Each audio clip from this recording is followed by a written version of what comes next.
2015 개정 체육과 교육과정을 우리 학교 체육교육과정 만드는데 어떻게 가져와서 사용을 할 것인가, 활용을 할 것인가, 그 부분에 초점을 맞춰서 간단하게만 설명을 드리겠습니다. 2015 개정 교육과정에 기반해서 그 하위 교과도 각각의 역량을 가지고 있습니다. 체육교과의 경우에는 2015 개정 교육과정이 추구하는 이 4가지 인간상을 6가지 일반 역량을 통해서 길러서 만들어내는데, 그 6가지 일반 역량을 길러주기 위한 체육교과의 하위 역량 4개는 건강관리, 신체수련, 경기수행, 신체표현이죠.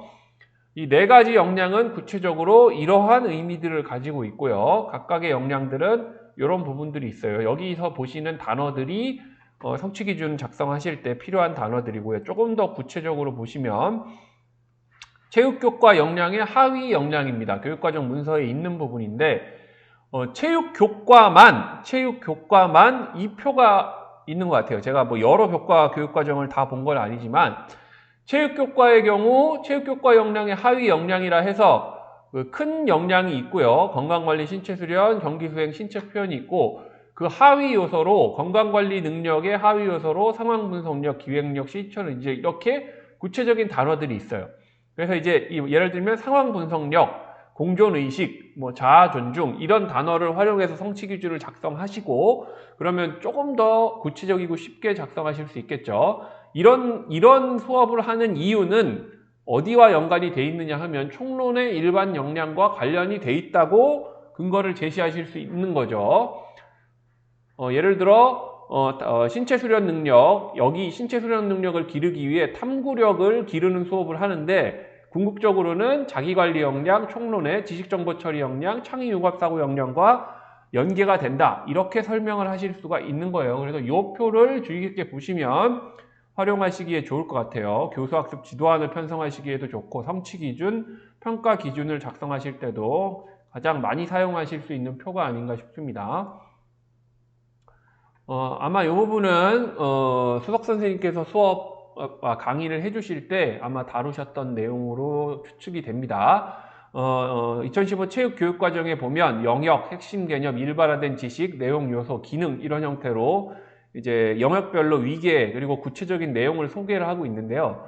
이것들을 조합을 어떻게 하느냐, 예를 들면 경쟁 영역에서 성취 기준을 작성하는 방법을 설명을 드리면, 내용 요소, 해당 학년, 해당 영역의 내용 요소에 여기 보시면 영역형 경쟁 스포츠의 역사와 특성이 있고, 뒤쪽에 보시면 기능에 뭐 상호작용하기, 분석하기, 경기하기, 협력하기 이런 게 있죠. 그러면 역사와 특성을 분석하는 게 수준이 되는 거예요. 여기 보시는 대로 영역형 경쟁 스포츠의 역사 특성을 이해하고 경기 유형, 인물, 기록, 사건 등을 감상하고 분석한다. 이런 형태로 조합하면 성취 기준을 만드실 수가 있어요.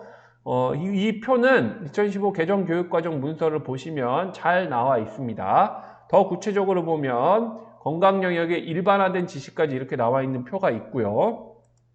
각 영역별로 내용 체계가 구체적으로 나와 있습니다. 도전입니다.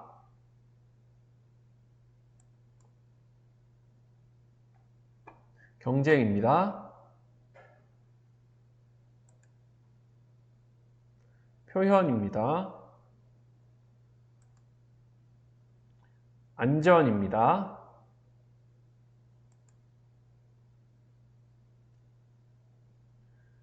자, 이 표는 우리가 그 신체 활동을 선택할 때 가장 많이 보실 거예요. 아마 영역별, 내용 요소별 신체 활동 예시인데, 어떻게 해석을 하시면 받아들이시면 되냐 하면요. 일단은 건강이 가나다인데 1학년 때 나를 하고 2학년 때 가를 하고 3학년 때 다를 해도 관계는 없어요. 한 학생이 그 중학교에 입학을 했다 치면 중학교 1, 2, 3학년을 거쳐서 여기 나와 있는 이 15가지, 각 5가지 영역이 하위 영역이 3개씩 있으니까 총 15가지 영역을 다 배우기만 하면 되는 게 맞아요. 근데 교육과정을 설계할 때 가나다로 한 건 어느 정도 위계를 기대를 했다고 하더라고요. 교육과정 이 개발을 하실 때 참여하셨던 선생님, 교수님들 말씀을 들어보면. 그래서 일단은 가는 1학년, 나는 2학년, 다는 3학년으로 받아들이시는 게 제일 안전할 것 같고요. 제일 어느 정도는 위계를 갖춘 타당성이 있다고 보시면 될 것 같고, 신체활동 예시도 여기 나와 있는 것 중에 선택하시는 게 제일 일반적이라고 받아들이시면 될 것 같아요. 근데 여기 등자가 붙은 건 여러 가지 상황을 고려해서 불가능할 경우에 이제 오픈이 되어 있는 건데, 그 오픈되어 있는 걸 선택하실 때는 반드시 교과협의회를 거쳐서 근거를 마련하시는 게 좋습니다. 여기서 등이라고 되어 있기 때문에 그 활동 이외의 것들은 교과서에 잘 나와 있질 않아요.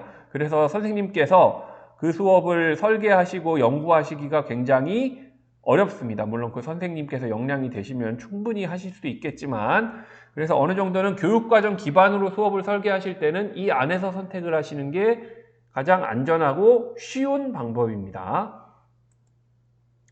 또 한 가지 염두에 두셔야 될 건 이제 초등학교, 중학교, 고등학교 위계가 있기 때문에 똑같은 내용을 하더라도 예를 들면 축구 수업을 하다 초등학교 때 배우는 축구와 중학교 때 배우는 축구와 고등학교 때 배우는 축구는 달라야 된다는 것, 위계가 있어야 된다는 것, 수준이 적절해야 된다는 것, 기대하는 학생에게 기대하는 역량도 다르다는 것을 생각을 하시면서 성취 기준, 성취 수준, 평가 계획을 만드시는 게 좋습니다.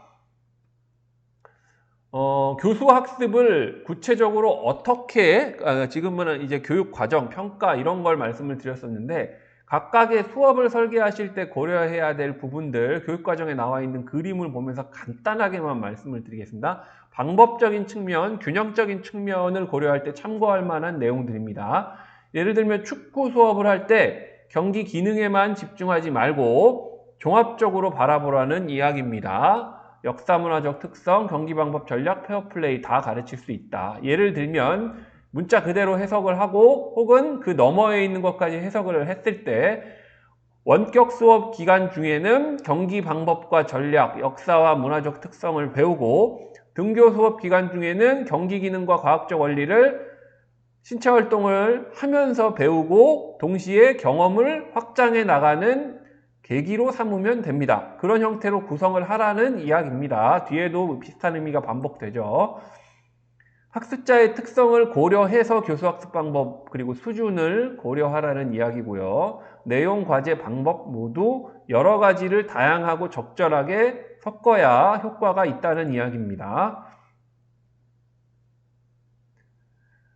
네, 학생이 스스로 움직이게 만들기 위해서는 동기 유발을 어떻게 할 수 있는지 교육과정을 재구성을 잘 해야 된다는 이야기입니다. 어느 정도는 체계성을 갖출 수 있도록 사전에 준비를 잘 하는 것이 가장 중요하겠죠. 뭐 뻔한 이야기이긴 하지만, 예, 그리고 원격 수업 국면에 간접 체험 활동을 굉장히 많이 연구를 하셨을 텐데, 기존에는 간접 체험 활동 쪽에 체육교과에서 많이 소홀했던 부분이 있어요. 지금은 반대로 직접 체험 활동을 더 많이 해야 됨에도 불구하고 그렇지 못해서 아쉽긴 하지만 이번 기회를 통해서 이 간접 체험 활동 부분은 체육교과에서 굉장히 활성화가 많이 된 것 같습니다.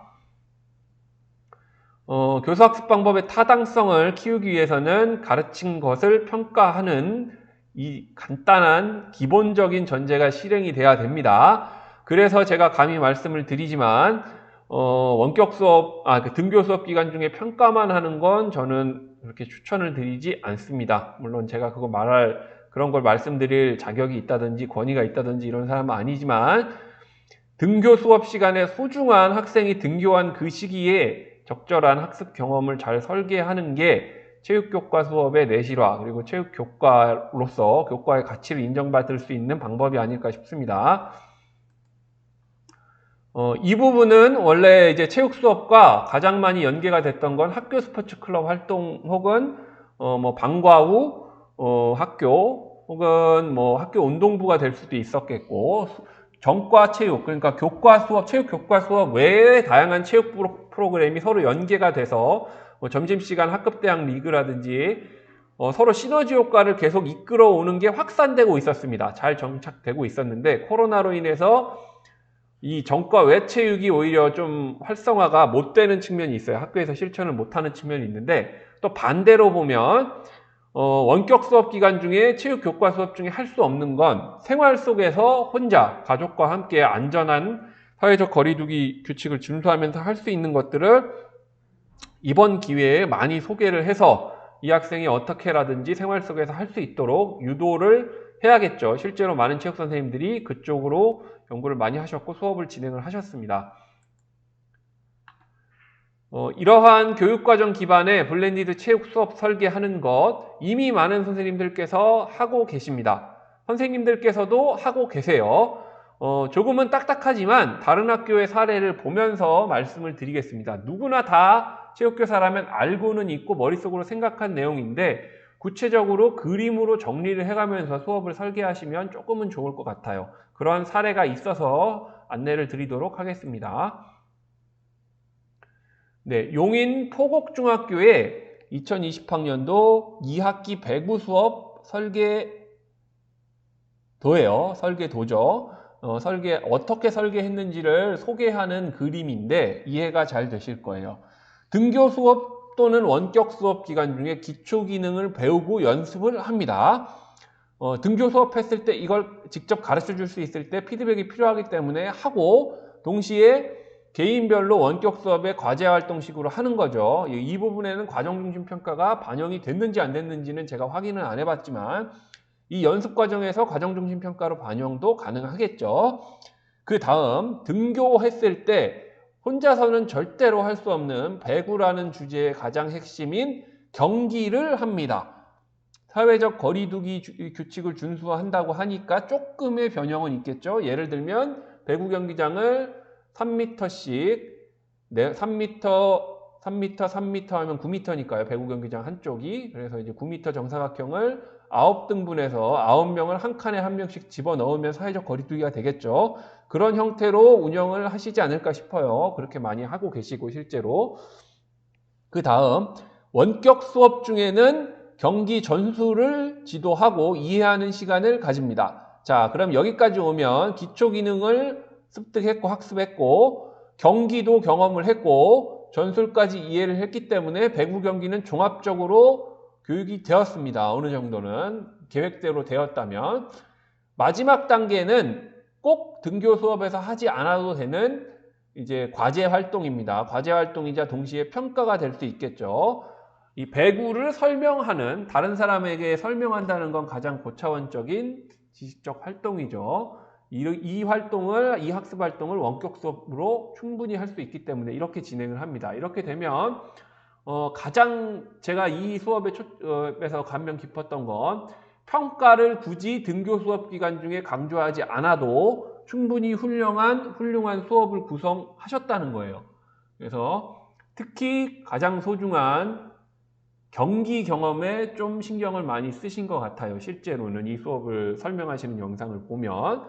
그래서 선생님들께서도 우리 경쟁이나 도전 쪽 중요한 스포츠 문화가 많이 있는 쪽에 수업을 하실 때 학교에서만 그리고 다른 학생과의 상호작용이 반드시 필요한 그런 부분은 어떻게든 잘 구성하셔서 등교 수업 기간 중에 의미 있는 학습 경험을 할 수 있도록 구성하시기를 권해드립니다. 그래서 여러 가지 방법적 고민은 계속 하셔야겠죠.